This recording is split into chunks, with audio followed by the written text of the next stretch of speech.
G'day ice cream lovers. Hey, welcome to this session of Scoop School. Great to have you here.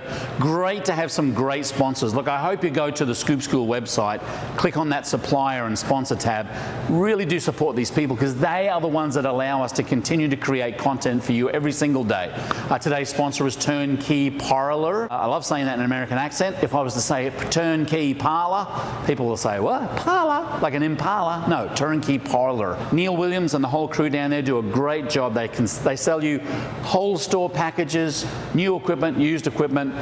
They're a great asset to the industry. Turnkeyparlor.com, freezerplanet.com. Click on the link down below. Now, I want to talk this episode about adding salt to ice cream. Now, I know what you're saying at home. You're saying, Steve, we all know that salt is an antifreeze.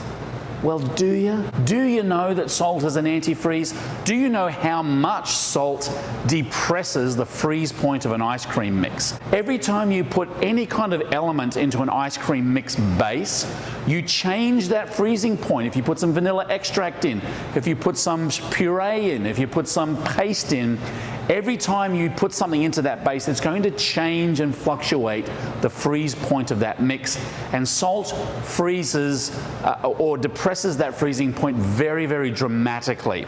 So you might think to yourself, okay, I've been down to Restaurant Depot, I've got a big box of Morton iodized salt. You might want to do a pink Himalayan salt.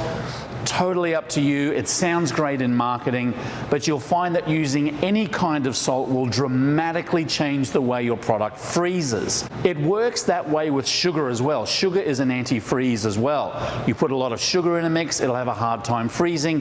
Same with alcohol, but most people like to put salt in their recipes. So a salted caramel or a salted chocolate, it happens all the time.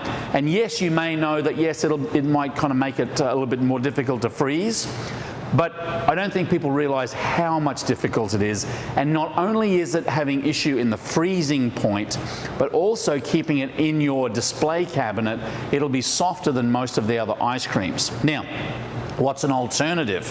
Well, if you're using a product like, in this case, our pre-gel salted caramel Sprint, bring that in there nice and close. So this actually has a very fine balance of the caramel and the salt already in it.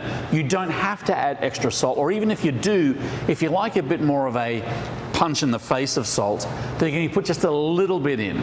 But what I'm saying is that rather than you determining how much salt is salty enough versus the negative effects on freezing, perhaps looking at some companies like Pre-Gel and all of the other flavor-based companies that already provide a salted caramel base or a salted whatever base, it'll actually help you to formulate that mix so it's much more consistent in freezing and it's much more consistent in its display case. So again, really watch the amount of salt you put in there.